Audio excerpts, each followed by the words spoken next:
Hello all, welcome back to Universal Channeling Service. I'm here today to deliver a message to you. My intention is that you will benefit from this message. Today I am not going to use cards. I've been doing a lot of card readings lately, but this channel is about more than just cards. So I want to talk to you about your chakra system, because this can be a way of identifying where the pain from past trauma is in your body and where certain things are triggering you.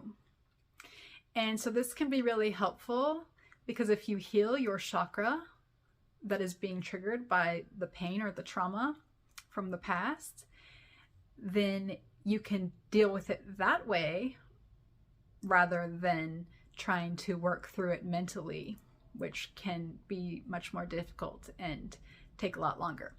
So the magical thing about all this stuff that I like to talk about is that it's like giving you shortcuts, for your healing processes. It doesn't have to be that hard. And that is what your root chakra wants you to think, that everything is hard. Your root chakra is your survival will. So that is the amount of energy that you're putting into surviving. So if your root chakra is overactive and it's doing too much, that means that you're putting way too much energy into just surviving. It means that you feel that your life is threatened on a daily basis and that you have to act, force yourself to act, or you will die.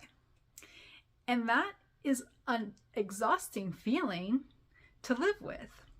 So your root chakra is probably the most important one that you want to heal. Not only that, but it is the most primitive chakra, and so when it gets triggered, it kind of drops your kundalini back down.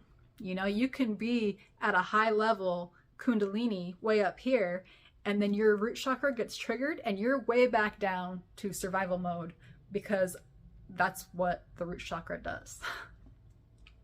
So we can identify issues with the root chakra a few different ways.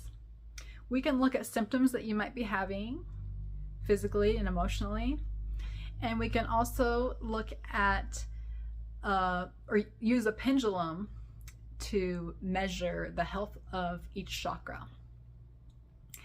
And the cool thing about doing a reading, pretty much one of the main purposes of any type of reading, is to bring your subconscious beliefs into your conscious mind so that we can be aware of them and we can shift any of the ones that we don't like or that aren't serving us.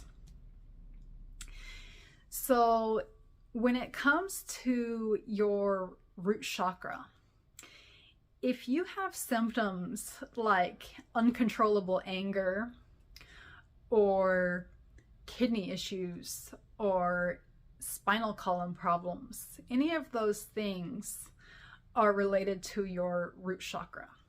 Your root chakra governs your adrenal glands. So that fight or flight response or overproducing adrenaline, things like that are caused by a root chakra being inharmonious. And the other thing is past life issues could cause your root chakra to get out of whack. Because if you think about it, something that happened to you in a past life, maybe you didn't survive. Maybe it killed you.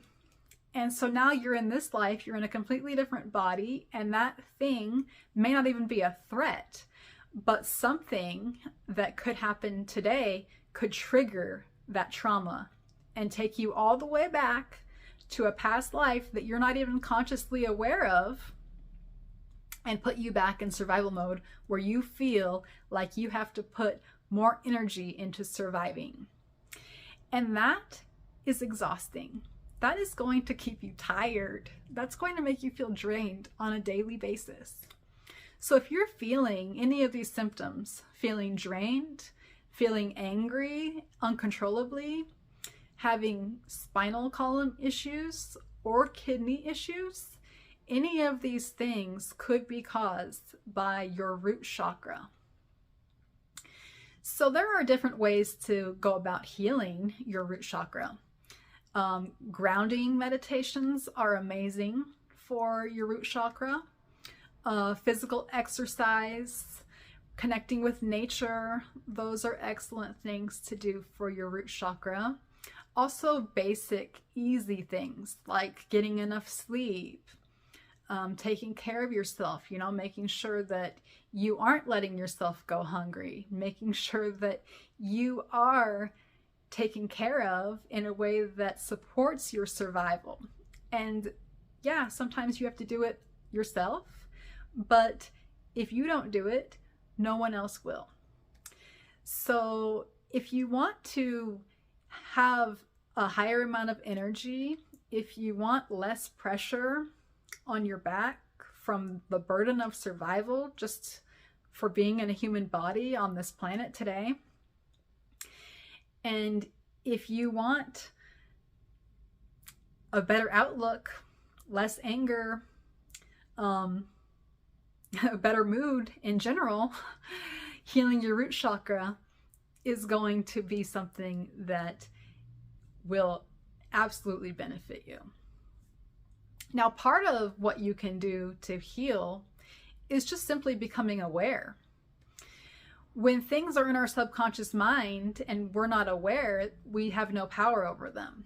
But the moment that they come into our conscious mind and we are aware, then we can start to heal them. And sometimes only the knowing is all that it takes. And then we can say, wait, well, that's silly. Why did I even believe something different? So to bring things from your subconscious awareness into your conscious awareness, meditation is your friend. And also a chakra reading, a past life reading, those could also be helpful. So I'm going to move on and do a series of these videos talking about different chakras, but today I wanted to focus on the root chakra because that is the most primitive and it is the most likely to drop your kundalini all the way back down to rock bottom. And that being said, it's not like it's going to stay there for a prolonged time unless you stay there for a prolonged time. So if you continue to feel like you need to live your life in survival mode, then your kundalini is going to continue to go back down. No matter how high it comes up, once you get back to that survival mode, it's going to go right back down. So just be aware of that and try to notice when you get triggered by something, especially if it makes you angry or makes you feel like you want to die, or you just feel like it's either this or death, then pay attention to where it comes. And if it comes in through that root chakra down at the bottom of your spinal column, you're going to become more aware of that chakra there, and you're going to be able to protect it better. So make sure that you are meditating, as that is the best medication, and also make sure that you are staying grounded. Your chakras need to be maintained, kind of like your muscles. When you go to the gym and you work out, you have to continue to work on the same muscles or they will weaken over time. And the chakras are the exact same way. So if you want to keep them open and harmonious, then you have to be aware of them for one thing. And from there, you can heal them. So if you are interested in a personal reading from me, please send me an email. My email address is in the description. And if you made it to the end of this video, thank you for watching. Let me know what you thought in the comments. And please remember to like and subscribe. All right, thank you.